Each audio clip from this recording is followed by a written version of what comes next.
Barack Obama just went on the offensive, again defending his health care reform plan in front of a carefully selected crowd in New Hampshire.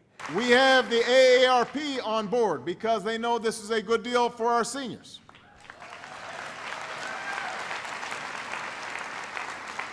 But let's face it, now's the hard part, because the history is clear.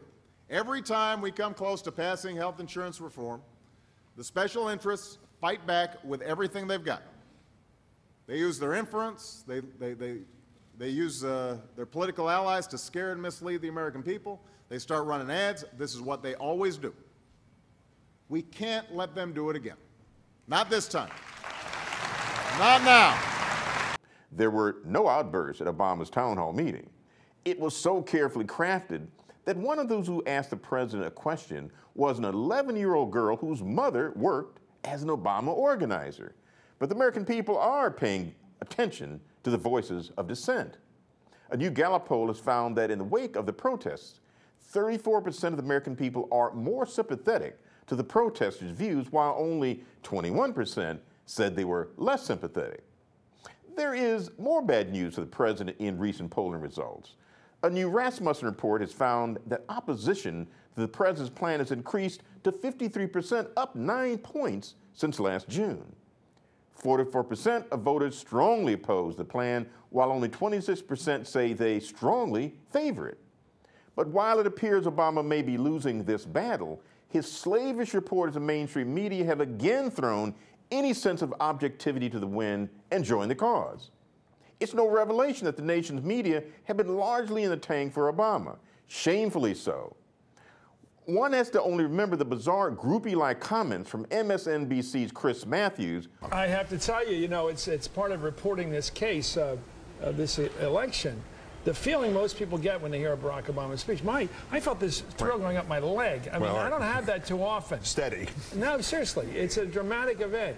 Apparently irritated that protesters have impacted the Obama healthcare scheme, another MSNBC anchor, Carlos Watson, claims that these protests have racial overtones. You start to wonder whether, in fact, the word socialist is becoming a code word, whether or not socialist is becoming the new N-word for, frankly, for some angry, upset birthers and others. That's right.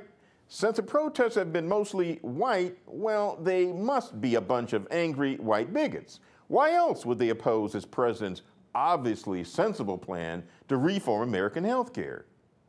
Watson goes on, though, to inform us that when people who oppose the president's plan sometimes call him a socialist, they really want to call him, are you ready, the N-word. You know, really, you can't make this stuff up. So let me get this straight. Is any criticism of the president ever just, well, criticism? Does this mean that when I oppose Obama's policies and statements that I am a racist? And oh yeah, why is this unfair and racist? But the depiction of George Bush in Vanity Fair last year was, well, just political satire. However, injecting race and hyperbole into legitimate protests and dissent is the last line of defense for scoundrels. Now, speaking of scoundrels, Nancy Pelosi and Steny Hoyer wrote an op-ed in USA Today that made an incredible argument. They claimed that an ugly campaign is underway to misrepresent and disrupt public meetings. But Pelosi and Hoyer never offered a word of criticism as those on the left held anti-war protests from 2003 to 2007 that featured images of George Bush with a Hitler mustache in a Nazi uniform. Nor can I remember any liberal chastising billionaire Democrat George Soros when he said that Bush reminded him of Hitler. Nor has Pelosi and company offered criticisms of the thugs at Acorn when they routinely disrupted public meetings and physically threatened people. But it's outrageous to slander people who attend public meetings to voice their outrage and anger at Obama's policy aims as a mob. Public gatherings of these kinds will attract gadflies and odd individuals of all kinds. This simply can't be avoided. But let's get real.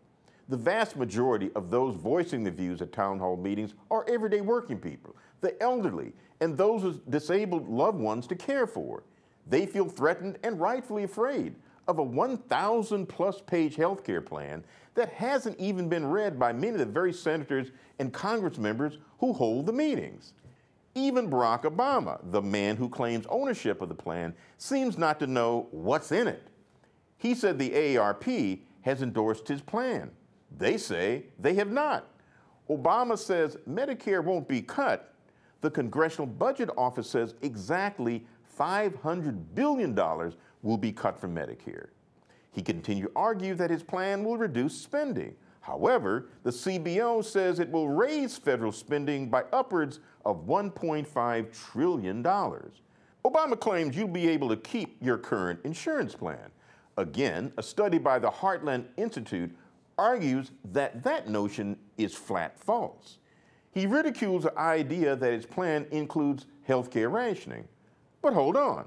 Obama's two top advisors on the plan, Ezekiel Emanuel and Michael Blumenthal, have written extensively about the benefits of government health care rationing.